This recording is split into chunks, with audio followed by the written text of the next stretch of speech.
تبسم گفتگو بندہ نوازی خندہ پیشانی،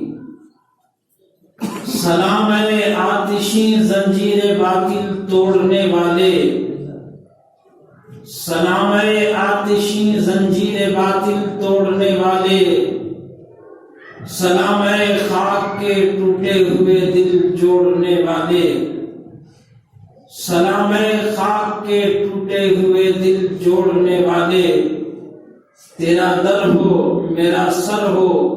میرا دل ہو تیرا گھر ہو،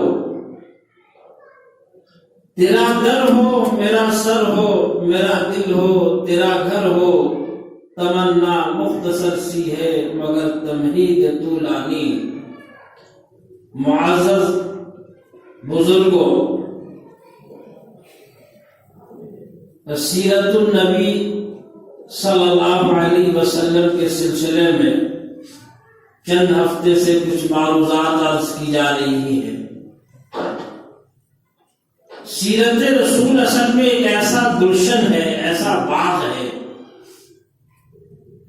میرے آقا صلی اللہ علیہ وسلم کی حیات طیبہ کا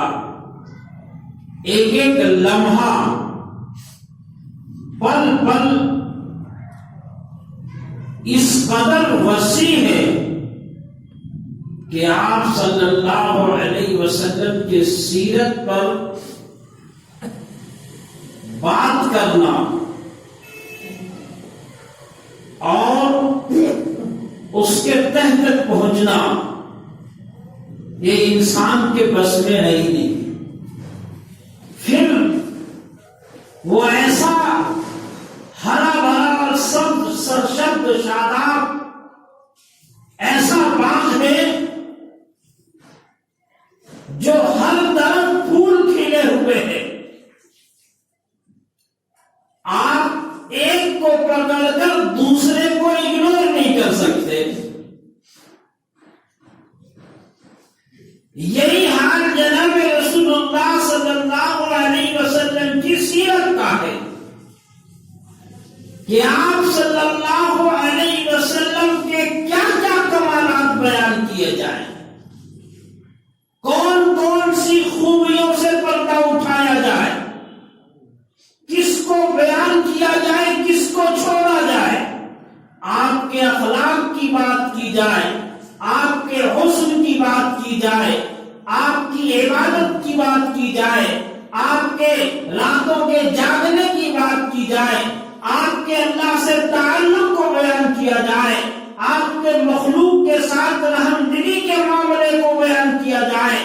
آپ کے عفو اور درگزر کا معاملہ بیان کیا جائے، کیا کیا بیان کیا جائے، یہاں انسان آ کر کے پریشان ہو جاتا ہے۔ ایک شاعر یہ کہتا ہے کہ یہ کشمکش ہے حکایت غم بیاں کروں میں کہاں سے پہلے، یہ کشمکش ہے حکایت غم بیاں کروں میں کہاں سے پہلے، ہر ایک ذرہ یہ کہہ رہا ہے یہاں سے پہلے، یہاں سے پہلے۔ تو حضور علیہ السلام کی سیرت ایک ایسا موضوع ہے جس پر بڑے بڑے اہل علم نے اور بڑے بڑے قلمکاروں نے، بڑے علم والوں نے، بڑے بڑے علماء اور شعراء نے اور لاکھوں لاکھ صفحات جس پر لکھے گئے، لیکن آج تک کسی نے یہ نہیں کہا کہ میری یہ کتاب، میری یہ تحقیق اور میری یہ نعت ہر پہ آخر ہے، بلکہ ایک عاشق رسول حضور علیہ السلام سے محبت کرنے والا، عشق کا دم بھرنے والا، آقا صلی اللہ علیہ وسلم کے رتبے کو، آپ صلی اللہ علیہ وسلم کی بڑائی اور عظمت کو جو جانتا ہے اسے یہ معلوم ہے کہ یہ وہ ہستی ہے کہ جس کی تعریف و توصیف میں خود رب العالمین رب اللسان ہے، اللہ کا کلام جس کی شان میں اترتا ہو، اللہ رب العزت نے اپنے قرآن پاک میں جس کی بڑائی اور عظمت قسم کھا کر کے بیان کیا ہو، اس کی شان بیان کر کے ہم کیا کہہ سکتے ہیں کہ ہم اس میں شامل ہو کر کے سعادت مندوں میں، اور تقدیر کے بیدار ہونے والوں میں شامل ہو گئے. تو ایک شاعر یہ کہتا ہے فخر دو عالم کی ثنا اب بھی ادھوری ہے، فخر دو عالم کی ثنا اب بھی ادھوری، صدیوں سے ادیبوں کے قدم ٹوٹ رہے ہیں. تو میں نے عرض کیا تھا آقا صلی اللہ علیہ وسلم کی زندگی، آپ صلی اللہ علیہ وسلم کی حیات طیبہ، آپ صلی اللہ علیہ وسلم مکہ مکرمہ میں آپ کی زندگی بسر ہو رہی ہے. آپ کے سر مبارک سے والدہ اٹھ گئی، دادا کے آغوش تربیت میں آئے، دادا بھی دنیا سے رخصت ہو گئے، ابو طالب کے ساتھ آئے. آپ نے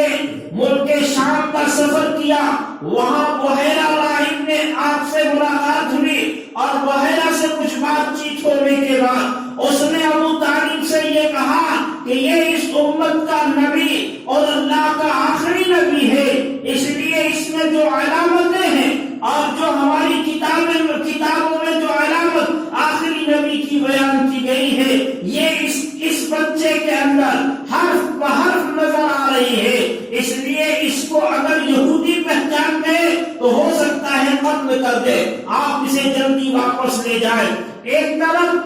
بحیرہ سے ملاقات ہوئی اور دوسرے سفر میں ایک اور دوسرے راہب سے ملاقات ہوئی، اس نے بھی یہی باتیں کہی. چنانچہ ایک وقت گزرتا رہا، آپ صلی اللہ علیہ وسلم مکہ مکرمہ میں ہیں اور آپ کی بیدار جوانی، آپ کی صاف ستھری زندگی، آپ کی وہ جوانی، آپ صلی اللہ علیہ وسلم مکے میں رہتے ہیں اور آپ کے معاملات اتنے صاف ستھرے ہیں، آپ اتنے سچے ہیں، آپ امانت دار ہیں کہ مکہ کے لوگ آپ کے پاس آ کر کے اپنے مال رکھا کرتے ہیں، امانتیں رکھ دیتے ہیں، اور آپ کو آپ کے نام سے نہیں پکارا جاتا. مکہ کے لوگوں نے بھی آپ کو یا محمد کہہ کر کے نہیں پکارتے، بلکہ آپ کو امین الصادق کہتے ہیں. آپ کا لقب امین ہے، آپ کا لقب صادق ہے، اے سب سے بڑے امانت دار، اے سب سے بڑے سچے، یہ کہہ کر کے مکے کے لوگ پکارتے ہیں. اور آپ صلی اللہ علیہ وسلم کی عمر مبارک جب کچھ زیادہ ہو گئی اور حضرت خدیجہ سے آپ کا نکاح ہو گیا، تو یہ بھی بہت مشہور بات ہے کہ حضرت خدیجہ رضی اللہ تعالی عنہا نے آپ کی امانت داری، آپ کی دیانت داری، آپ کی صداقت، پھر حضرت خدیجہ کے غلام میسرہ نے آپ کی جو تعریف کی، آپ کے ساتھ جو سفر ہوا، اور سفر سے واپسی کے بعد میسرہ کے بارے میں یہ آیا کہ میسرہ نے آپ کی وہ تعریف کی کہ آپ کی تعریف کرتے کرتے وہ اس کی زبان تھک جاتی لیکن باتیں ختم نہیں ہوتی تھی. حضرت خدیجہ الکبریٰ رضی اللہ عنہا، جن کا لقب زمانے جاہلیت میں بھی طاہرہ تھا، وہ طاہرہ جو 2 مرتبہ بیوہ ہو چکی ہے، 2 مرتبہ شوہر گزر گئے ہیں، آپ بڑی مالدار خاتون ہیں، آپ کے پاس مال ہے، دولت ہے، سرمایہ ہے، اور بہت پرتشٹھت اور بہت عزت والی خاتون ہے. مکے میں احترام کی نگاہ سے آپ کو دیکھا جاتا ہے. آپ سے نکاح کرنے کے لیے مکے کے بڑے بڑے لوگوں نے آفر کیا اور مکے کے بڑے بڑے لوگوں نے پیغام دیا کہ خدیجہ مجھ سے نکاح کر لو، لیکن وہ تیار نہیں ہوئی. جناب رسول اللہ صلی اللہ علیہ وسلم کی امانت داری، آپ کی دیانت داری اور آپ کی صداقت اور آپ کو اللہ رب العزت نے جو شان عطا کیا تھا، میسرہ نے یہ بتایا کہ آپ صلی اللہ علیہ وسلم جب سفر میں تھے، دھوپ کی تپش ہوتی تھی، لیکن میری آنکھوں نے دیکھا کہ آپ کو دھوپ نہیں لگتی تھی، آپ کے سر پر کوئی سائبان ہوتا تھا، کوئی سایہ ہوتا تھا، جہاں آپ آرام فرما ہوتے، درختوں کے پاس بیٹھتے تو درخت کی ٹہنیاں جھک جاتی تھی. یہ شان والا نبی ہے، یہ شان والی ہستی ہے. تو حضرت خدیجہ نے پیغام دے دیا. آپ نے اپنے چچا ابو طالب سے مشورہ کیا اور اس کے لیے تیار ہو گئے. آپ کو یہ معلوم ہونا چاہیے کہ حضرت خدیجۃ الکبریٰ رضی اللہ تعالی عنہا کی اس وقت عمر 40 سال ہے، اور ہمارے آقا حضرت محمد رسول اللہ صلی اللہ علیہ وسلم کی عمر مبارک کل 25 سال ہے، اور وہ بھی 40 سالہ جو خاتون ہے یہ 2 مرتبہ بیوہ ہو چکی ہے، 2 شوہر ان کے گزر چکے ہیں، ایسی خاتون سے آپ نکاح فرما رہے ہیں، اور اس کے بعد ایک مدت تک آپ نے دوسرا نکاح نہیں کیا۔ آج دنیا کے وہ لوگ جن کی آنکھوں پہ پردہ لگا ہوا ہے، جو آئینے میں صاف شفاف چہرے دیکھنے کے عادی نہیں ہے، جو سیاہی لگا کر کے اپنی آنکھوں میں سیاہی لگا کر کے سیاہ چشمہ لگا کر کے دنیا کو دھوکہ دینا چاہتے ہیں، ان میں سے ایسے بدباطن لوگ بھی ہیں کہ جو ایسی پاک ہستی پر جس کے بارے میں یہ کتابوں میں آیا کہ آپ جوانی میں آپ اتنے شرمیلے تھے، آپ کے اندر حیا اتنی تھی جیسے کوئی کنواری لڑکی ہو، اس سے زیادہ آپ کو حیا تھی، اور یہ اس زمانے کی بات ہے جب آپ ابھی چھوٹے تھے، مکے میں سیلاب آ گیا اور مکے کے لوگوں نے بیت اللہ کے حرم شریف کی خانہ کعبہ کی تعمیر شروع کی، تو اس زمانے میں میرے آقا صلی اللہ علیہ وسلم چھوٹے ہیں، اور وہاں کے لوگ، وہاں کے بچے بھی اس میں شامل تھے، پتھر اٹھا کر کے لا رہے تھے، ان میں رحمت دو عالم حضرت محمد الرسول اللہ صلی اللہ علیہ وسلم بھی ہیں۔ ابھی آپ چھوٹے ہیں کہ آپ کے چچا نے یہ سوچا کہ آپ کے کندھے مبارک چھل جائیں گے، اس لیے آپ جو تہبند لپیٹے ہوئے تھے اس تہبند کو کھول کر انہوں نے سوچا کہ اس کو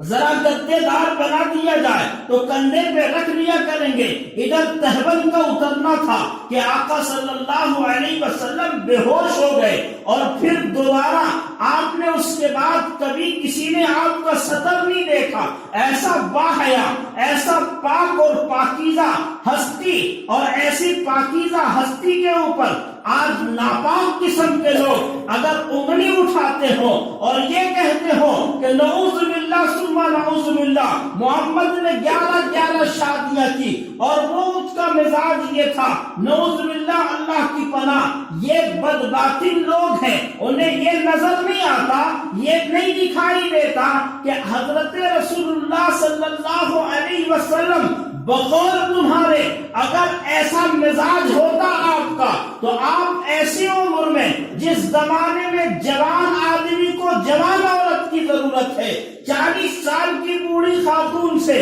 یا ادھیڑ خاتون سے نکاح کرتے، اور جب تک حضرت خدیجہ رضی اللہ تعالی عنہا حیات سے رہی ہے آپ نے دوسرا کوئی نکاح نہیں کیا، دوسری شادی نہیں کی۔ پھر آپ صلی اللہ علیہ وسلم کی جتنی اولاد ہوئی ہے، 4 بیٹیاں ہیں، حضرت خدیجۃ الکبریٰ رضی اللہ تعالی عنہا کے وطن سے ہے، بیٹوں میں اختلاف ہے، 2 بیٹے ہوئے حضرت خدیجہ کے وطن سے، صرف ایک بیٹا حضرت ابراہیم رضی اللہ عنہ جو آپ کی باندی ماریہ قبطیہ کے وطن سے ہوئی ہے۔ پھر آپ صلی اللہ علیہ وسلم نے جتنے نکاح کیے ہیں آپ نے اپنے بڑھاپے کے زمانے میں کیے ہیں، اور حضرت عائشہ رضی اللہ تعالی عنہا کے علاوہ جتنی عورتیں آپ کی ہیں، جتنی بیویاں ہیں، وہ سب کے سب بیوہ ہیں۔ پہلے کسی نہ کسی کے ساتھ ان کا نکاح ہوا تھا، کسی کے شوہر نے طلاق دے دی ہو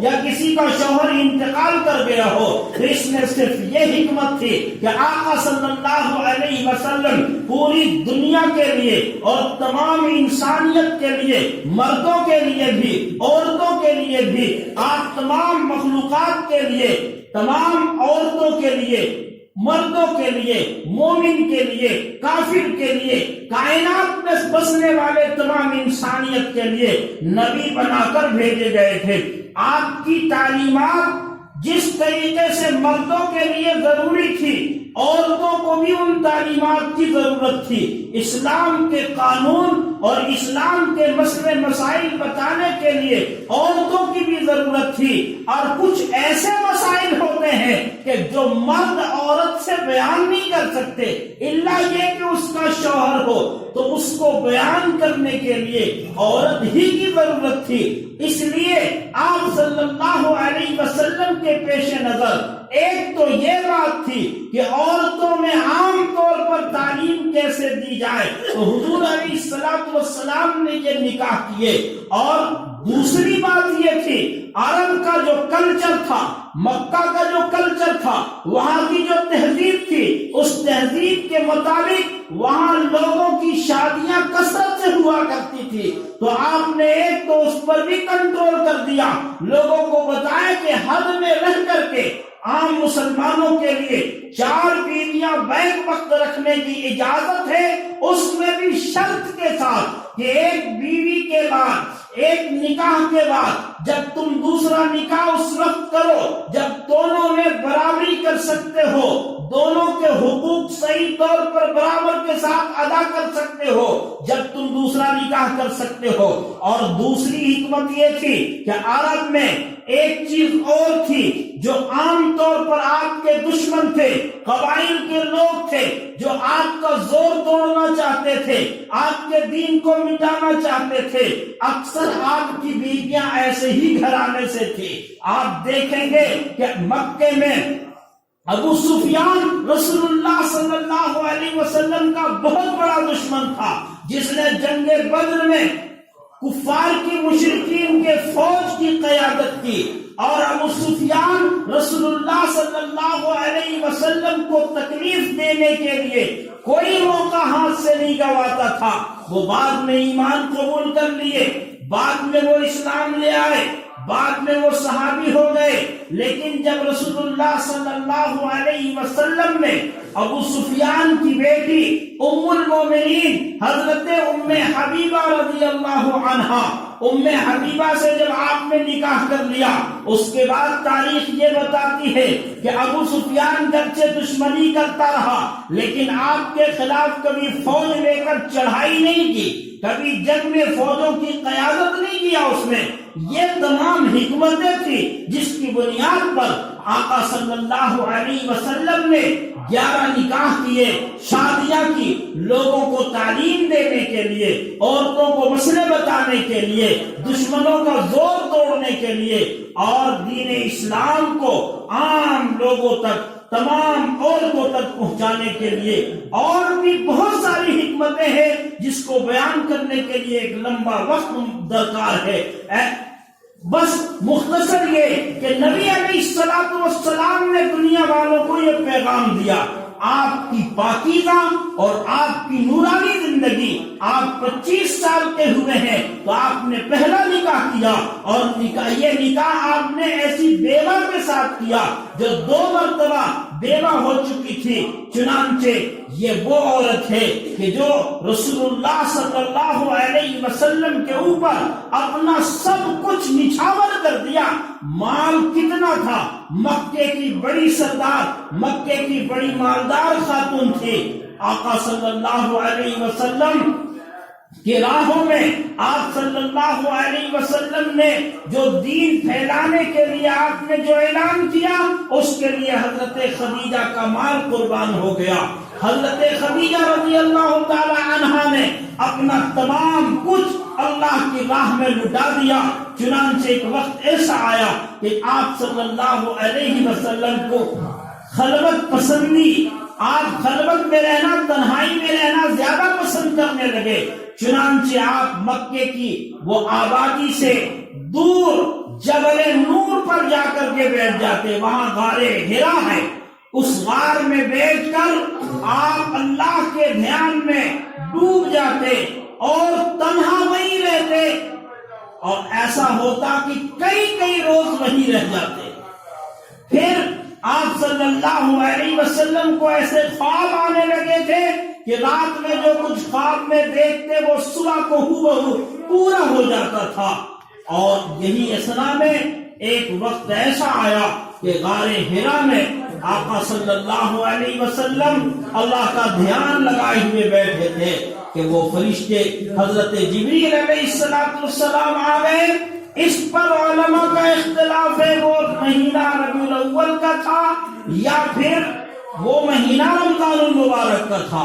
بعض نے آپ کی عمر وحی کی ابتدا کے وقت یہ لکھا کہ آپ کی عمر 40 سال تھی. بعض نے یہ لکھا کہ 40 سال اور 6 مہینے آپ کی عمر تھی. اس وقت آپ کے پاس فرشتہ آیا اور اس نے آپ سے کہا اقرا، پڑھیے. آپ نے کہا کہ ما انا بقاری، میں پڑھا لکھا نہیں ہوں. یہاں بھی ایک حکمت کی بات یہ ہے کہ پیغمبر جو ہوتا ہے، نبی جو ہوتا ہے، رسول جو ہوتا ہے، وہ منتخب من اللہ ہوتا ہے. اللہ رب العزت جسے چاہتا ہے نبی بناتا ہے. کوئی انسان تیاری کر کے، محنت کر کے اور کوشش کر کے کبھی بھی نبی نہیں بن سکتا ہے. نبوت اللہ رب العزت کے طرف سے عطا کی جاتی ہے، اور نبوت یہ وہبی ہے، کسبی نہیں ہے. کوشش سے نبوت نہیں ملتی ہے، کوشش سے کوئی نبی نہیں ہوتا. اللہ رب العزت پیغمبروں کو چنتا ہے، اور جسے اللہ نبوت دیتا ہے اس کو دنیا والوں کا شاگرد نہیں بناتا. نبی پیغمبر جو ہوتے ہیں وہ دنیا والوں سے کچھ پڑھنا لکھنا نہیں جانتے، نہیں سیکھتے. میرے آقا صلی اللہ علیہ وسلم کو نبی الامی کہا گیا کہ آپ نبی امی ہیں. گویا آپ نے دنیا والوں کے سامنے کچھ لکھنا پڑھنا نہیں سیکھا، آپ کچھ جانتے نہیں تھے. آپ کو جبریل علیہ السلام جب آ رہے ہیں اور آپ سے کہہ رہے ہیں پڑھیے، تو آپ کہتے ہیں کہ میں پڑھا ہوا نہیں ہوں، میں پڑھنا نہیں جانتا. تو کیا مطلب ہوا کہ آپ کو امی اللہ رب العزت نے اس لیے رکھا، اور پیغمبر کو اللہ رب العزت کے طرف سے پیغام آتا ہے، اللہ کے طرف سے وحی آتی ہے. وحی کی روشنی میں پیغمبر لوگوں کو تعلیم دیتا ہے اور ان کو صحیح راستہ بتاتا ہے. اگر آپ پڑھے لکھے ہوتے، کسی استاد کے سامنے آپ نے ذہن میں تلمس کیا ہوتا تو دنیا کے لوگ اعتراض کر سکتے تھے کہ اس کے پاس کہاں سے یہ پیغام آتا ہے، یہ تو بڑا پڑھا لکھا آدمی ہے، پرانی کتابیں پڑھ کر کے اس کو رد کر کے یاد کر کے لوگوں کے سامنے سناتا ہے اور کہتا ہے کہ یہ اللہ کی طرف سے آ رہا ہے. لیکن دنیا نے دیکھا کہ 40 سالوں تک آپ نے اس طرح کی کوئی بات نہیں کی. آپ کے پاس وہ فرشتہ آیا. آپ فرماتے ہیں جب میں نے یہ کہا کہ میں پڑھا ہوا نہیں ہوں تو پھر وہ فرشتہ مجھے زور سے بھیجا اور دبایا ایسا کہ جیسے جان نکل جائے. پھر دوبارہ تیسری بار بیچ کر کے اس فرشتے نے وہ آیت جو پہلی آیت اتری ہے اللہ رب العزت کی طرف سے جناب رسول اللہ صلی اللہ علیہ وسلم پر، اقرا بسم ربک الذی خلق، پڑھ اپنے رب کے نام سے جس نے پیدا کیا انسان کو. انسان کو پیدا کیا اس اللہ نے کس چیز سے؟ علق سے، جمے ہوئے لوتھڑے سے، لہو کے قطرے سے، خون کی پھٹکی سے. وہ چیزیں وہ الگ کیا ہیں؟ اس کے لیے سائنٹیفک ریزن ہے کہ آج سے اس زمانے تک، ابھی چند سالوں تک سائنس اس کی تحقیق نہیں کی تھی، لیکن ایک شخص پیدا ہوا آئنسٹائن نے جب اس کی تحقیق کی تو اس نے بتایا کہ انسان جب تک اس میں جان نہیں ہوتی ماں کے پیٹ میں تو وہ جوک کی شکل میں ہوتا ہے. اسی جمے ہوئے لوتھڑے کو یا اس جمے ہوئے خون کے اس لوتھڑے کو جو جوک کی شکل میں ہوتا ہے وہی الگ ہوتا ہے. اللہ رب العزت فرماتا ہے کہ وہ رب اتنا قادر ہے کہ جس نے انسان کو اس الگ سے، اس خون کے لوتھڑے سے انسان بنا دیا، اور انسان بنا کر کے اللہ نے اسے تعلیم دی. علامہ بالقلم، قلم کے ذریعے سے اس کی تعلیم دی. یہاں قلم کی اہمیت اللہ رب العزت نے بتائی، اور قلم کی کیا اہمیت ہے یہ آپ سب جانتے ہیں کہ زیادہ پڑھے لکھے لوگ یہ کہا کرتے ہیں کہ ہم لوگ زبان سے، جوتوں سے نہیں مارتے بلکہ ہم قلم کی مار مارتے ہیں. قلم ایسی چیز ہے کہ جس نے انسان کو علم عطا کیا ہے. قلم کے ذریعے سے آج بھی قلم کا استعمال ہوتا ہے اور قلم کے ذریعے سے علم دنیا میں پھیل رہا ہے۔ چنانچہ اللہ رب العزت نے یہ پہلی آیت اپنے نبی حضرت محمد رسول اللہ صلی اللہ علیہ وسلم پر یہ 5 آیتیں اتاری، جس میں انسان کی حقیقت، تعلیم کی اہمیت بیان کرتے ہوئے اللہ نے فرمایا کہ تعلیم اور پڑھنا اس لیے ہے کہ تم اپنے خالق کو، مالک کو اور اس رب کو پہچانو جس نے انسان کو علق کے ذریعے سے وجود عطا کیا ہے، انسان کو ایک ناپاک قطرے سے اتنا خوبصورت بنا دیا ہے۔ اس رب کو پہچان کر کے اس کی بندگی اور اس کی عبادت کا طریقہ تمہیں سیکھنا ہے۔ تو حضور علیہ السلام کے اوپر یہ آیتیں نازل ہوئی اور آپ وہاں سے گھر لوٹے تو کتابوں میں لکھا کہ آپ ڈرے ہوئے تھے، آپ کے بدن پر کپ کپی تاری تھی، اور آپ نے آ کر کے اماں خدیجہ رضی اللہ عنہا سے کہا کہ زملونی، مجھے کمبل اڑھاؤ، مجھے چادر اڑھا دو، اور پھر آپ نے تمام واقعات بیان کیے۔ یہاں پہ حضرت خدیجہ الکبریٰ رضی اللہ تعالی عنہا کے وہ چند جملے ہیں کہ جس نے رسول اللہ صلی اللہ علیہ وسلم کو تسلی دلائی، اور آپ سے یہ کہا حضرت خدیجہ نے کہ آپ کی شخصیت اور آپ کی اخلاق اور آپ کی رحم دلی اور آپ کا عفو، آپ کا درگزر، آپ کے مسکینوں کے ساتھ کا معاملہ، آپ نے لوگوں کے ساتھ جو ہمدردیاں جتائی ہے، اس کو حضرت خدیجہ رضی اللہ تعالی عنہ کہتی ہیں کہ اللہ آپ کو رسوا نہیں کرے گا۔ آپ رشتہ داریوں کو جوڑتے ہیں، آپ رشتوں کو توڑتے نہیں، رشتوں کو جوڑتے ہیں۔ آپ غریبوں کا، مسکینوں کا بوجھ اٹھاتے ہیں، آپ لوگوں کے ساتھ عفو اور درگزر کا معاملہ کرتے ہیں، آپ ننگوں کو کپڑا پہناتے ہیں، آپ بھوکوں کو کھانا کھلاتے ہیں، آپ کے اندر یہ خوبیاں ہیں۔ ایسے لوگوں کو اللہ ضائع نہیں کرتا، اللہ رسوا نہیں کرتا، اس لیے اللہ تبارک و تعالیٰ آپ کو ضائع نہیں کرے گا، آپ کو رسوا نہیں کرے گا۔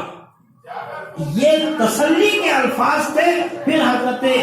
خدیجہ رضی اللہ تعالی عنہا نے ایک بڑے پڑھے لکھے انسان کے پاس، ورقہ بن نوفل کے پاس لے کر کے گئی، تو ورقہ نے بتایا کہ یہ وہ ناموس ہے، یہ وہ فرشتہ ہے جو حضرت موسیٰ پر، عیسیٰ پر آیا کرتا تھا، اور آپ نبی ہیں، آپ کو اللہ نے نبوت عطا کر دی ہے، لیکن اے کاش میرے پورے جسم میں وہ توانائی ہوتی، وہ طاقت ہوتی کہ میں وہ دن دیکھ رہا ہوں کہ جس دن آپ کی قوم آپ کو آپ کے وطن سے نکال دے گی اور آپ سے دشمنی کرے گی۔ کاش میرے پاؤں میں، میرے جسم میں قوت ہوتی تو میں آپ کا ساتھ دیتا۔ یہ باتیں سن کر آپ کو حیرت ہوئی، لیکن دنیا نے دیکھا آقا صلی اللہ علیہ وسلم کے ساتھ، اللہ کے سب سے پیارے نبی اور محبوب کے ساتھ دنیا والوں نے، مشرکین نے، آپ انسانوں نے، امین و صادق کہنے والوں نے کیا کیا معاملہ کیا۔ آپ صلی اللہ علیہ وسلم کی اس سیرت کی باتوں سے ہمیں چند باتوں کو اپنی زندگی میں اتارنا چاہیے۔ آپ صلی اللہ علیہ وسلم امانت دار تھے۔ امانت داری، صداقت، یہ ایمان کا شیوا ہے، اسلام کا شیوا ہے، مسلمانوں کا شیوا ہونا چاہیے۔ ان چیزوں کو ہم اپنائیں، اپنے آقا صلی اللہ علیہ وسلم کے اخلاق کو، آپ کے کردار کو، اور آپ نے جو تعلیم دی ہے انسان کو پڑھنے پڑھانے کے لیے کہ آپ اللہ کی پہچان، اللہ کی معرفت کے لیے تعلیم اور علم حاصل کریں۔ اللہ رب العزت سے دعا کیجیے پروردگار عالم ہم کو، آپ کو اور پوری امت مسلمہ کو اپنے آقا حضرت محمد رسول اللہ صلی اللہ علیہ وسلم کے اخلاق حسنہ کو اپنانے کی اور اس کے مطابق زندگی گزارنے کی توفیق عطا فرمائے۔ وآخر دعوانا ان الحمدللہ رب العالمین۔ سنتوں سے پاک